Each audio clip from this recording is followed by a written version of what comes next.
नमस्कार, मी सागर जोशी. TV9 मराठीमध्ये आपलं स्वागत आणि बातमीपत्रात आता घेणार आहोत विविध क्षेत्रातील महत्त्वाच्या बातम्यांचा वेगवान आढावा टॉप 9च्या माध्यमातून. सुरुवातीला राजकीय बातमी. सिंधुदुर्गमध्ये आयोजित कार्यकर्ता मेळाव्यामध्ये नितेश राणेंचा सरपंचांना सज्जड दम. मला हवा तसा लीड मिळाला नाही, तसंच तुम्हाला निधी मिळणार नाही तर माझी तक्रार करू नका, नितेश राणेंचं वक्तव्य. आणि मग अगर 4 जूनला मला पाहिजे तसं लीड अगर भेटलं नाही तर तक्रार करायची नाही, हे मी या व्यासपीठाच्या निमित्ताने सांगतो.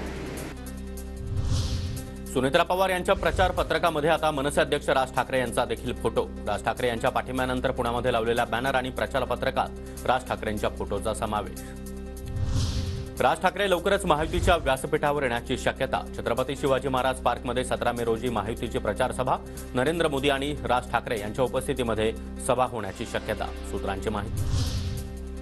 शरद पवार यांचा आधी सुद्धा एनडीएमध्ये जाण्याचा प्रयत्न. प्रफुल्ल पटेल यांच्या दाव्यानंतर भुजबळांचाही दावा. 2014 मध्ये राष्ट्रवादीचा भाजपला बाहेरून पाठिंबा. भुजबळांकडून आठवण. 2014 के इलेक्शन में जो कोशिश हुई थी, आपको पता होगा, हमने जो है वो बीजेपी के कम विधायक चुनकर आए थे, तो हमने बाहर से उनको जो है सपोर्ट किया था. तब से ये आगे पीछे चल रहा था हमको. अजित पवार गटाची आज मुंबईमध्ये महत्त्वाची बैठक. नाशिकच्या जागेवरचा तिढा आजच्या बैठकीमध्ये सुटण्याची शक्यता. नाशिकच्या अजय बोरस्ते यांना मुख्यमंत्री शिंदे यांच्याकडून बोलावणं. नाशिक लोकसभेसाठी बोरस्ते यांच्या नावाची 4 दिवसांपासून चर्चा. बोरस्ते शिंदेंच्या भेटीसाठी नाशिकहून रवाना.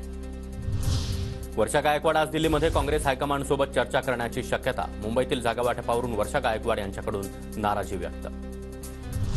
मुख्यमंत्री एकनाथ शिंदे आज नांदेड दौऱ्यावर. हिंगोलीचे उमेदवार बाबूराव कदम यांच्या प्रचारासाठी हदगावमध्ये कार्यकर्ता संवाद मेळाव्याला मुख्यमंत्री संबोधित करणार.